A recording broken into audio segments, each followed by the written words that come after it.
Hello दोस्तों, कैसे हैं आप। आशा करते हैं आप सभी अच्छे होंगे। मैं भी अच्छा हूं। तो हर बार की तरह इस बार भी हम फिजिक्स 12 फिजिक्स के जो न्यूमेरिकल्स लेकर आए हैं बहुत ही महत्वपूर्ण है। छोटी सी क्वेश्चन है, न्यूमेरिकल्स क्वेश्चन छोटी सी है, लेकिन जो है ये बहुत ही महत्वपूर्ण कॉन्सेप्ट को लेकर है। इसीलिए हम सोचे कि नहीं, इसको भी जो है आपके सामने पढ़ा दिया जाए, है ना। तो ये क्वेश्चन आप लोग देखिएगा 12th NCERT बुक के जो है 1.20 नंबर का जो ये क्वेश्चन है आप लोग देखिएगा। उसी क्वेश्चन को आज हम, छोटा सा क्वेश्चन है, बहुत बड़ा नहीं है, लेकिन जो है बहुत अच्छा चीज इसमें एक चीज दिया हुआ है जो आपको हम बताएंगे।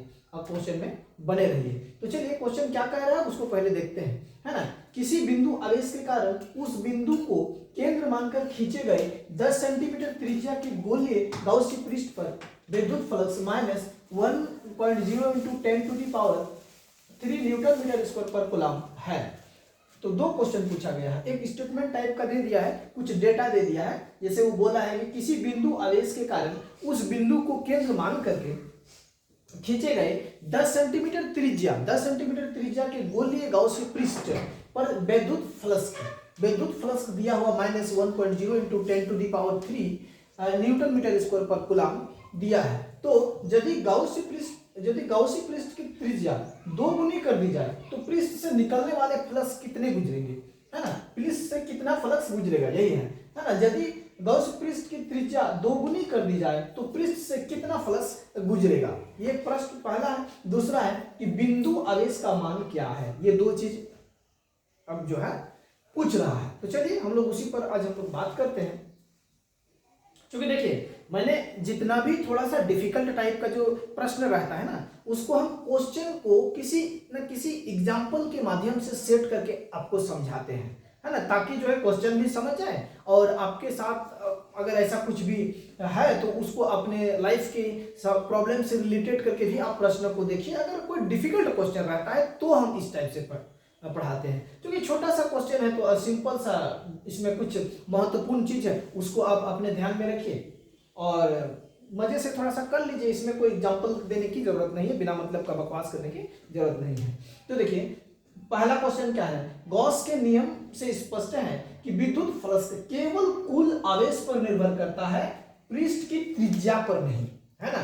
मान लिया कोई बंद सरफेस है, क्लोज सरफेस है, तो क्लोज सरफेस के भीतर जितना आवेश का मान है, जितना आवेश है उसी पर निर्भर करता है फ्लक्स। जो फ्लक्स को जो है उसी पर फ्लक्स जो है निर्भर करता है। बाकी कितना बड़ा वो क्लोज सरफेस है, वो बड़ा और छोटा से मतलब नहीं है।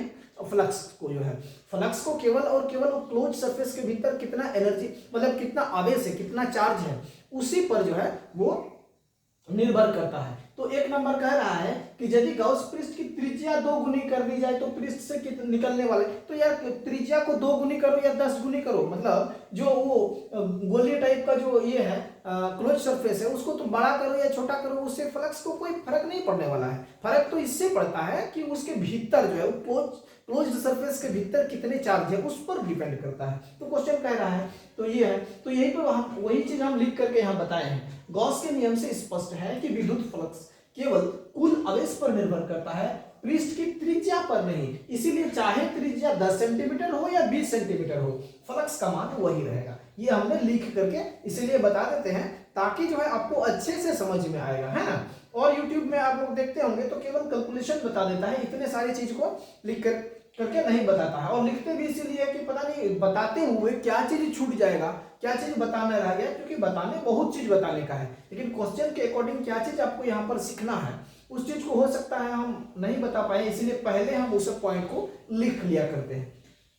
इसीलिए अर्थात जितना दिया हुआ था पहले, जितना फ्लक्स दिया हुआ था वही फ्लक्स हुआ। तो एक नंबर का एनसीईआरटी आंसर में यही दिया है ना। दूसरे नंबर बोलता है बिंदु आवेश का मान कितना होगा। वो जो आवेश है जिसके चलते फ्लक्स उत्पन्न हुआ है ना, उस आवेश का मान कितना है। तो चूंकि बिंदु आवेश Q का मान गॉस के नियम से हम लोग निकालते हैं, पिछले क्वेश्चन में भी निकालते आए हैं, उसके पिछले क्वेश्चन में भी निकालते आए हैं गॉस के नियम से। तो ये अभी बताने की जरूरत हमको नहीं है कि ये फ्लक्स है और ये आवेश है ना, इनक्लोज्ड मतलब जो क्लोज सरफेस का जो आवेश जो है, और ये एप्सिलॉन नॉट है। तो इसको जो है आप इसी पर जो है यहाँ से Q हम निकाल लिए क्रॉस मल्टीप्लिकेशन करके और वैल्यू को पुट कर दिए। वैल्यू को पुट कर दिया मतलब क्या, ये फ्लक्स जो दिया हुआ फ्लक्स है वो उसको पुट कर दिए। एप्सिलॉन नॉट का वैल्यू जो है इतना है। ये सभी क्वेश्चन में ये बताते आ रहे हैं, तो हर क्वेश्चन में ये बता रहे हैं। तो देखिए इसका एप्सिलॉन नॉट का वैल्यू है 8.85 इंटू 10 टू द पावर -12 इसका वैल्यू ही होता है एप्सिलॉन नॉट का। तो इसको दोनों पुट कर दिए और कैलकुलेशन सिंपल कैलकुलेशन है, सिंपल कैलकुलेशन कर दिए तो आपका ये -8.18 नैनो कूलम ये आ गया। मतलब ये जो माइनस आया ना, माइनस मतलब क्या, क्लोज सरफेस के भीतर में आपका नेगेटिव चार्ज है ना, यही बता रहा है। ये एनसीईआरटी किताब में आपका आंसर दिया हुआ है। तो छोटा सा क्वेश्चन था, बहुत बड़ा क्वेश्चन नहीं था। इससे हमको यही सीखने को मिला कि जो है आपका क्लोज सरफेस कितना भी बड़ा हो, सरफेस कितना भी बड़ा हो, उससे फर्क नहीं पड़ता है फ्लक्स को। फ्लक्स को केवल उस क्लोज सरफेस के भीतर में कितने आवेश हैं, है ना, उसी आवेश के अनुसार फ्लक्स निकलता है। मतलब देखिए एक चीज है कि इस गुब्बारा में अगर बहुत सारा हवा है तो निकलेगा भी उससे बहुत ज्यादा ना, अगर कम हवा है तो निकलेगा भी कम। तो सेम टू सेम उस क्लोज सरफेस में जितना आवेश रहेगा उसी उतना ही फ्लक्स निकलेगा, और जितना बड़ा रहेगा छोटा रहेगा उससे फर्क नहीं पड़ता है कि आपका त्रिज्या बड़ा है तो मैंने बड़ा कर दिया, छोटा कर दिया, उससे फर्क नहीं पड़ता है। तो ये बहुत अच्छा कंसेप्ट था। चलिए अगर आपको इससे कुछ लाभान्वित हुए हैं तो बनता है चैनल को लाइक कर दीजिए, सब्सक्राइब कर दीजिए और शेयर भी कर दीजिए, है ना। Thank you very much.